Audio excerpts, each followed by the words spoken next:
Hello everyone and welcome back to our channel. Tonight we're going to have a prime rib dinner here in Las Vegas at Lawry's the Prime Rib. We're coming at you just moments away from the Las Vegas Strip, where we'll be checking out Lawry's, who is known for pioneering the art of the prime rib dinner. Now you may know them for their seasoned salt that you find at the grocery store, but they actually started out in Beverly Hills as a prime rib restaurant with some upscale dining, as well as their tableside salads and amazing entrees. We're really excited to be here and we're excited to find out, is Lawry's the best prime rib in all of Las Vegas? And is it a better option than what you're gonna pay on the Las Vegas Strip? Stick around and find out on today's episode of James and Paul Try It All.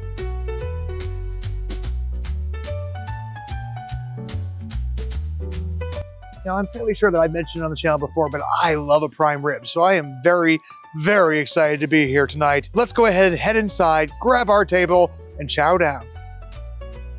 Now before we start, we want to let you know that we were not compensated by Lawry's to make this video. All opinions are our own and they do reflect our experience at the time of dining. Now we do always encourage you to form your own opinions just based on the information in this video, and we do hope that you enjoy what we have to show. We also want to take this moment to give a huge thanks for the recent Super Thanks donations to our channel via YouTube's Super Thanks feature. Thank you, Jim, thank you, Steven, and thank you, Kim. It really means a lot and it allows us to keep making videos. Many thanks for the awesome support. Alrighty, everyone, we have been seated here at Lawry's in a cute little half-circle booth. The service is already impeccable. Our server is fantastic, very charismatic, and he's given us the full rundown of the menu, as we'll cut to right now. Good evening, gentlemen. How are we doing today? So this is our first time at Lawry's, correct? Yep. Beautiful. So the center of the menu is what we're going to be looking for tonight.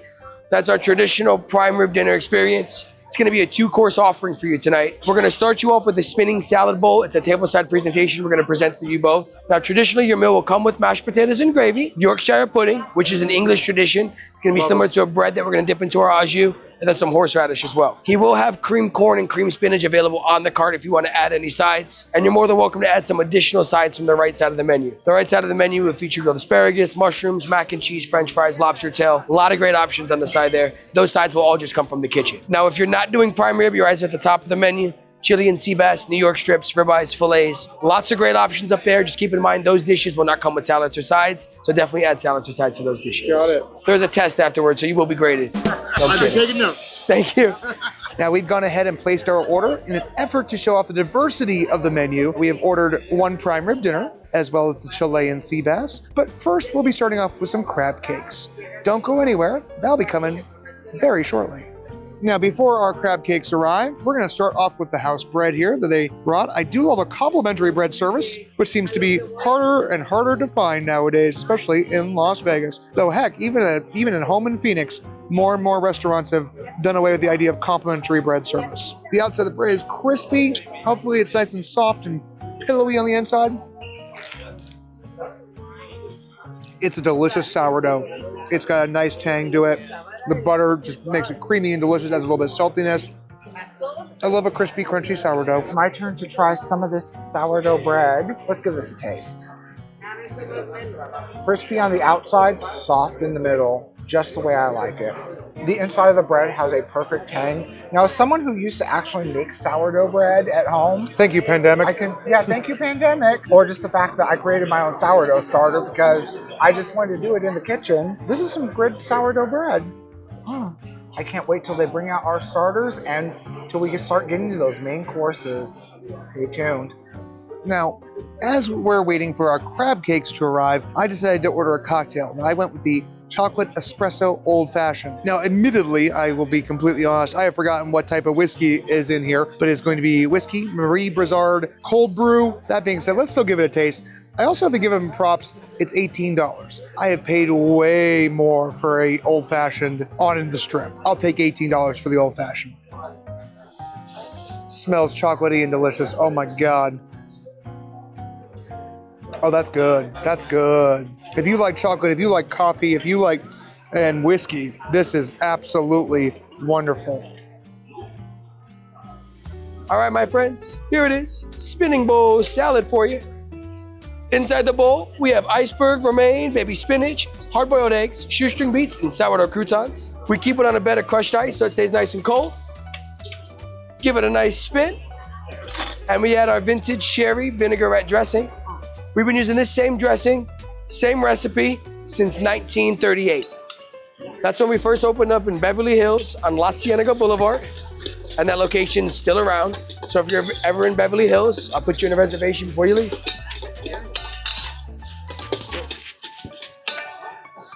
Now on the table, we do have Lawry's seasoned salt and seasoned pepper. The pepper is the blue cap right here. This one's made specifically for the salad, so definitely give this one a try. It is a restaurant exclusive. It's harder to get that one. You can't get that in the stores. Now please just be careful when you pour the pepper. The holes are quite large, so it comes out pretty fast. Noted. But if you make a mistake, I will make you a new salad, don't worry. So before we try our salads here, I have to say our server is already blowing us away. I love the fact that he is just ready to dive into the video and be part of it, allowing us to mic him up, film him. That's mind-blowing, because almost every experience we've ever had in Vegas, we understandably, the employees want nothing to do with being in the video, and I get it. I have worked in restaurants where people are filming, where people are taking pictures, and it can be aggravating. It's different for us coming and doing this because we're doing it of our own volition. But I love that he is just ready to play along. And as you saw, quite the showman there with the spinning salad. I love a little bit of flair with dinner. So let's try the salad. I'm about to tuck in here. That's divine. The sherry vinaigrette is absolutely beautiful. I want that recipe. Apparently it's the same recipe they've been using since 1938. Yeah, that sounds great. I can't even think of what to say about it. It's just so wonderfully flavorful. It has everything I want in a salad, a little bit of romaine, a little bit of spinach, some tasty croutons, a great dressing, a little bit of beets. I'm not even a beet guy, but I think they add a nice little bit of flavor to it. Now, I just want to say, James is completely right that this salad is divine. Now, I forgot all about the pepper. Yeah, you forgot about the pepper, so I'm going to try the pepper on it. This seasoned pepper is not available in the stores. I'm going to go ahead and try the seasoned pepper on the salad. That is delightful. The seasoned pepper gives it a nice little kick, not spicy kick, but you're getting an extra bit of seasoning with your black pepper. Now, normally when it comes to salads, I don't like beets, but overall, the sherry vinaigrette masks the earthiness of the beets. And I will definitely say, this is a great salad. If this is an indication of what's to come, I cannot wait to see what's to come. Exactly, I'm very excited. I want to take a moment to point out, and I'm not sure if this has something to do with the brand recognition or the brand association, but I've noticed something as I look around the dining room, that Paul and I, while pushing 40, appear to be the youngest people here. Dining, anyway. I'm not sure what that means. I just find that interesting. Perhaps the younger generations are just not aware of Lawry's, but I'm hoping that we enjoy our meal. Don't go anywhere. We'll be back with the main course here at Lawry's after these messages. Hello, everyone. We really hope you're enjoying this week's video. If you are, please consider hitting that like button, subscribe to the channel if you're not subscribed already, and ring that cute little bell icon for notifications whenever a new episode of James and Paul Try It All is released every single Saturday at 9 a.m. Pacific Standard Time. Each week, we're going to continue to bring you more Las Vegas hotel reviews, restaurant reviews, attraction reviews, and a whole lot more. If you enjoy gambling just like we do, we also feature a weekly slot series, Slot Play Sunday, also at 9 a.m. Pacific Standard Time. We want to thank you so much for your continued support. It really does mean the world to us. We love you. We appreciate you so much. It bears mentioning that we did order an appetizer, crab cakes, and that we were told it's going to take about 8 minutes or so. But the first of our entrees actually arrived before the crab cakes. Not a huge deal. I'm not that super picky, but I will say, having extensive experience working in restaurants and working in kitchens, normally the different stations should communicate that to each other, that the entrees and sides should not have been started until the appetizer was already delivered to the table. So that being said, we're still gonna show you the crab cakes when they arrive, but let's go ahead and turn it over to Paul as he tucks into the Chilean Sea Bass. Well, since the sea bass has already come out, we're gonna start with that. Now, I wanted to show off and showcase a fish dish because I think that even though we come here for the prime rib, they do offer a few other options, and surf and turf is a huge thing when you come out for a fine meal. Sea bass, when it's on the menu, is one of my favorite types of fish. So I'm gonna go ahead and give this a little bit of a taste. Oh, it's flaky. Wow, that fish flakes perfectly. Now that roasted Chilean sea bass is served with a soy hazelnut brown butter. It looks like some sweet, about a bed of sweet potatoes from what I can see there. That is delightful. Now I can smell the brown butter. So can I from over here. Oh yeah. That sea bass is tender, crisp, perfectly seared perfectly on the outside, soft, definitely getting the flavor of the fish. It's not too oily, not too briny, just right. And with that, it looks like our prime rib is ready. We're gonna go ahead and tuck into the prime rib here before it gets cold. So much jus, but we're gonna go straight in. You know what, I lied. I need a little bit of horseradish. So I like spice. I especially like spicy horseradish. So we're gonna go a teeny bit of the creamy bit, and then a scotch of the fresh prepared horseradish that's going to be very spicy, as I said, which tempt me with a good time. I can see a lot of delicious fat marbleized to this. Oh, that'll wake you up. That is some good horseradish. Oh, my Lanta. Oh, my Lanta. If you don't like spice, use the creamy horseradish. Do not go for the fresh prepared horseradish because that will kick you in the butt. But I love that horseradish sting, so that is perfect. That's wonderful. I will say I do wish I had a sharper knife. He did mention that, the regular knives will cut through just fine. I do think it could be slightly more tender, but other than that, it's not, as far as tenderness goes, it's not uncommon to any other prime rib that I've had in my life. There's no complaints here. Delicious. Full of flavor, super yummy. So I'm gonna try a little bit of the Yorkshire pudding. We love a Yorkshire pudding. We make them home occasionally. Let's dip it into the jus as they said we should. Killer. Absolutely killer. Let's try the cream spinach. Also killer. Now we're gonna go with the mashed potatoes and gravy. Also great. Not a thing on this plate that I don't love so far. But they insisted we try the cream corn. I can't even lie. I'm not a cream corn kind of guy. Very odd about corn in general. But let's give it a shot.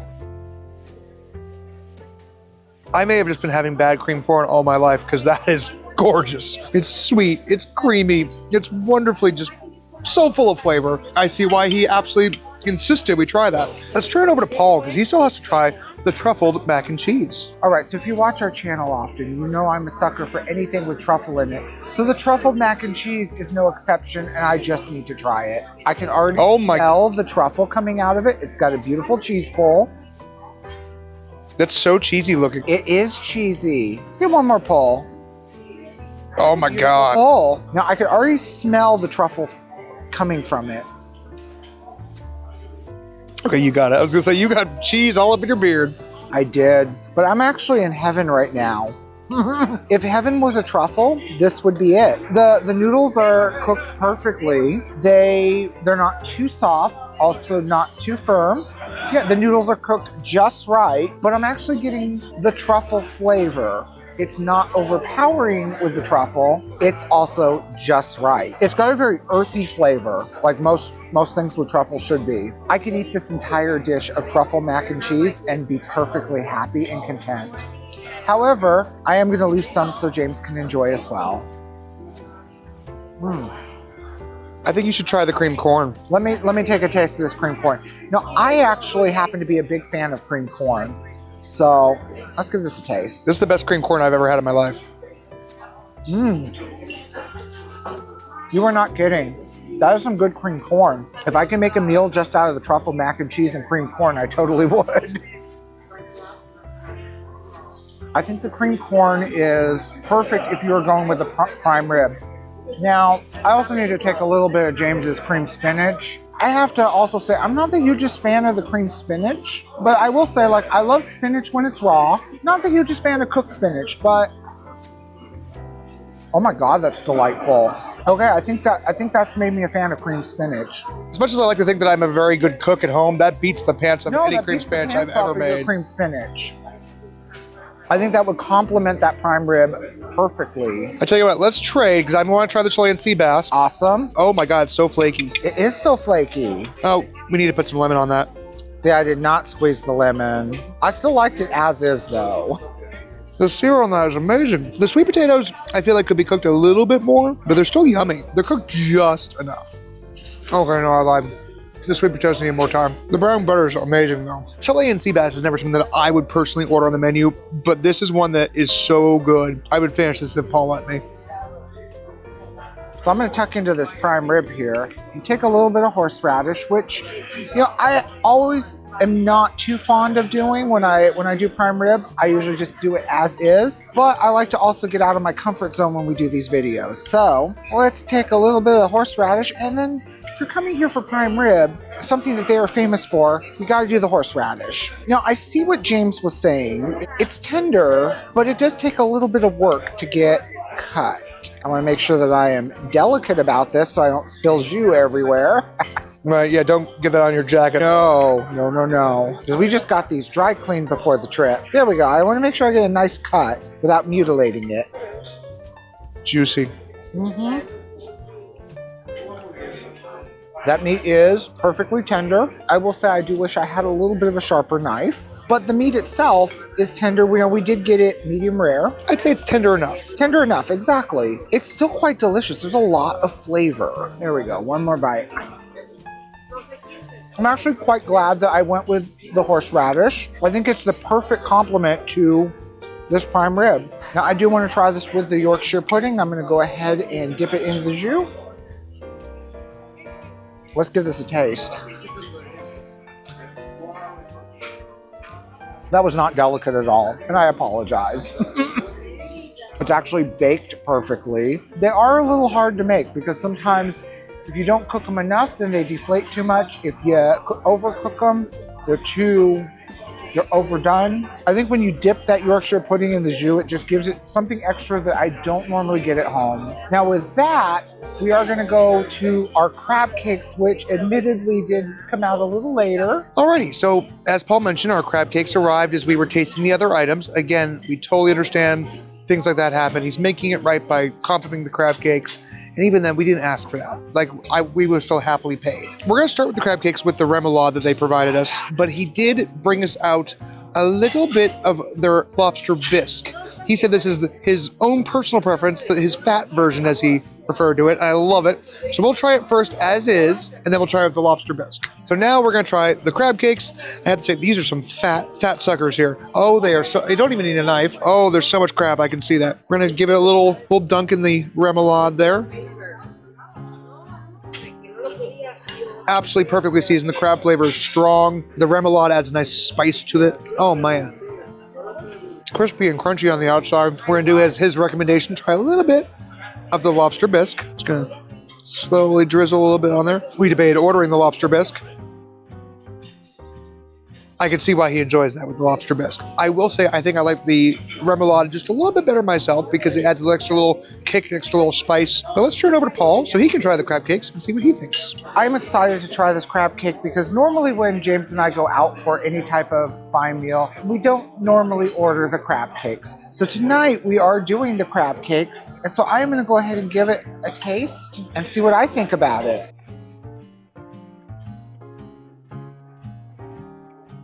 Got a nice little kick to them. They're crispy on the outside, soft in the middle. Admittedly, while we've been filming here for a while, they're still hot in the middle. Props to them on how they cook the crab cake. I'm also getting a crab flavor that comes through, so this is crab with a C, definitely not a K. Now I'm gonna try it fat style, as our server said, with the lobster bisque, because I am a huge fan of lobster bisque. And I'm just gonna pour it on this one here. Okay, I can see why our server likes this. One thing to mention is that this is not normally a part of what they do with the crab cakes. I can see why he enjoys it. I'm getting an extra buttery flavor that comes through from the lobster bisque. It's almost like akin to pouring hot butter on your crab. We're gonna go ahead and enjoy our food here for now. We'll be back in just a moment. Now, if all that food wasn't enough, we decided to opt for dessert. Now, we did ask for just the creme brulee, but our server was kind enough to also bring out the pineapple upside down cake. I appreciate him going above and beyond, and I feel like he's trying to compensate for the crab cake snafu, but again, totally not necessary. I can't stress enough, not upset at all. I've served enough tables in my life. I'm just blown away. So I love a pineapple upside down cake though. I think he was reading my mind. So let's go ahead and try that first. Oh, it's nice and spongy. It looks like there's a little bit of like strawberry puree or strawberry sauce there. That's good. I wish it was slightly moister, but the pineapple flavor is unbelievable. I'm gonna go in for another bite, despite not even being the dessert I ordered.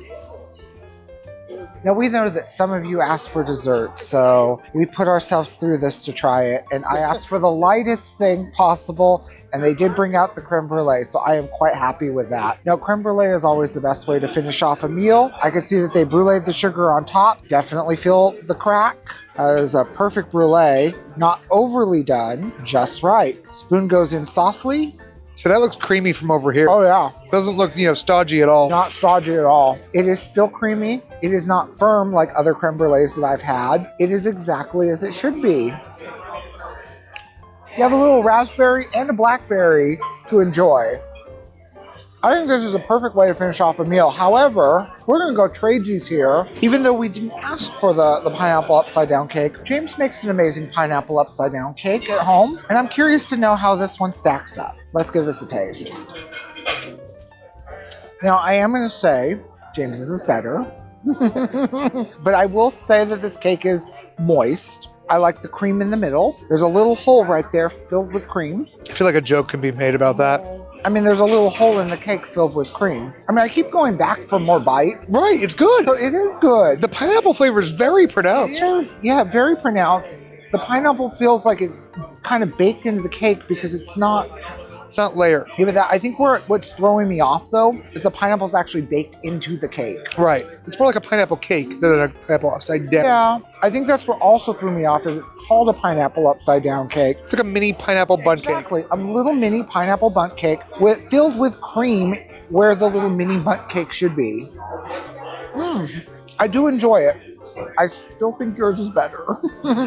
But this is delightful for what it is. My turn to try the creme brulee. Now, Paul is right. The brulee here on top is nice and perfect. Not too much sugar. I love making creme brulee, but I'll be the first one to admit that oftentimes I put a little too much sugar. So when I brulee it, the layer on top is thick and sometimes very hard to penetrate there. It's good. It's not stodgy. It's very creamy. Sometimes it's very easy to overcook creme brulee or undercook it. The vanilla flavor is light, but there. However, there's strong notes of butter to it. Like it's very, very buttery. Absolutely, though, a great dessert to end the meal, especially after eating all the other rich, heavy foods. This is not a light meal by any stretch of the imagination here at Lawry's. It is good, stick to your ribs comfort food in a nice, elegant setting, a classic setting. They've been doing this since 1938, and it still feels like a classic prime rib dinner. Yeah, I like that creme brulee. All right, folks, we're gonna finish our desserts. Stay tuned for our final thoughts.